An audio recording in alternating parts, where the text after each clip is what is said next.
Hello friends, આજે આપણે બનાવીશું ઘઉંનો કકરામાંથી ખાટો લોટ. ફ્રેન્ડ્સ, તમારે તરત જો નાની મોટી ભૂખ લાગી હોય અને તરત તમારે બનાવવું હોય ને તો એ બહુ ટાઈમ લાગતો નથી અને 7 થી 8 મિનિટમાં લોટ આપણો બફાઈ જાય છે. ફ્રેન્ડ્સ, તેના માટે મેં એક વાડકી અથવા તો વાડકો તમારે માપ સેટ કરી લેવાનું.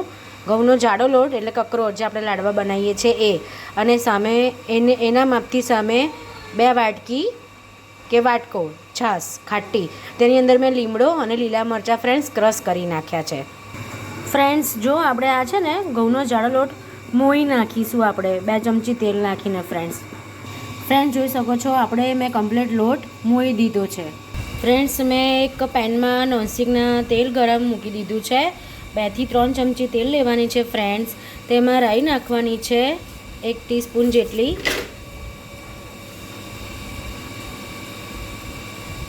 રાઈ થોડી તતડવા લાગે એટલે એમાં જીરું નાખવાનું છે 1 ટીસ્પૂન જેટલું. ફ્રેન્ડ્સ, રાઈ અને જીરું તતરી ગયા છે, તેમાં આપણે લસણની પેસ્ટ એડ કરીશું અને સાંતળીશું. ફ્રેન્ડ્સ, તમારે લીલા મરચાંની કતરણ નાખવી હોય ને તોય તમે નાખી શકો છો, પણ મેં અત્યારે જે છાશ મેં ગ્રાઇન્ડ કરી હતી ને તેની અંદર જ મેં લીમડો અને લીલા મરચાં છે ને ફ્રેન્ડ્સ ક્રશ કરી લીધા છે. હવે ફ્રેન્ડ્સ, તેમાં હળદી પાવડર, લાલ મરચું પાવડર અને સહેજ ધાણા જીરું નાખીશું. ફ્રેન્ડ્સ, આપણા મસાલા બળી ના જાય તેટલા માટે થોડું પાણી રેડીશું અને થવા દઈશું. જો ફ્રેન્ડ્સ, હવે આપણે જે પેલી છાશ લીધી હતી ને ખાટી, જે મેં લીમડો અને મરચાં અંદર ગ્રાઇન્ડ કરી હતી એ આપણે હવે નાખી દઈશું. આપણે તેને સહેજ ઉકળવા દઈશું. ફ્રેન્ડ્સ, જોઈ શકો છો આ આપણે ઉભરો આવવા માંડ્યો છે. હવે આપણે તેમાં લોટ નાખીશું,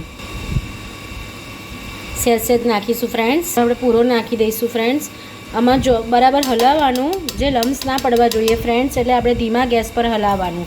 જો ફાસ્ટ ગેસ પર હલાવશો ને ફ્રેન્ડ્સ તો ડ્રાય થઈ જશે લોટ.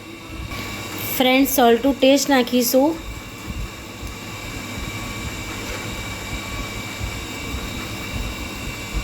હલાવીશું. તમે જોઈ શકો છો ફ્રેન્ડ્સ, આમાં આપણે સહેજ પણ લમ્સ પડ્યા નથી. પણ ફ્રેન્ડ્સ, મને થોડો ડ્રાય લોટ લાગે છે ને ફ્રેન્ડ્સ, એટલે હું થોડું પાણી ઉમેરીશ અંદર.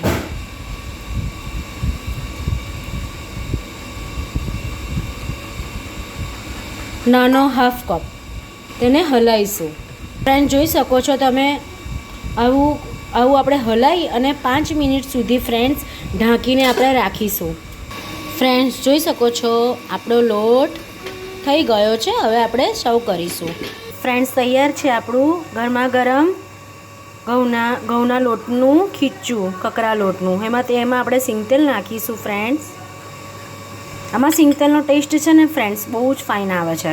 અને જો ફ્રેન્ડ્સ, તમારા ઘઉં કદાચ જૂના હોય, બધાના ઘઉં સરખા ના હોય ફ્રેન્ડ્સ, એટલે એમાં તમે છે ને પાણીનું પ્રમાણ ઓછું વધતું કરી શકો છો.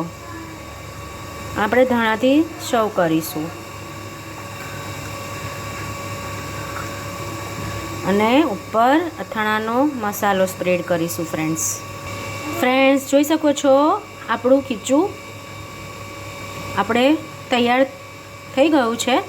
તો તમને જો મારી આ ઇન્સ્ટન્ટ લોટની રેસીપી ગમી હોય, આપણે નાની મોટી જે ભૂખ લાગે સાંજના ડિનર માટે કંઈક આપણે ખાવું હોય ને ફ્રેન્ડ્સ, તો તરત જ 7 થી 8, બહુ તો 10 મિનિટ ફ્રેન્ડ્સ બની જ જાય છે 10 મિનિટમાં. તો ફ્રેન્ડ્સ, તો જો મારી રેસીપી તમને ગમી હોય ને ઇન્સ્ટન્ટ, તો શેર, લાઇક અને સબસ્ક્રાઈબ જરૂરથી કરજો ફ્રેન્ડ્સ. Thank you.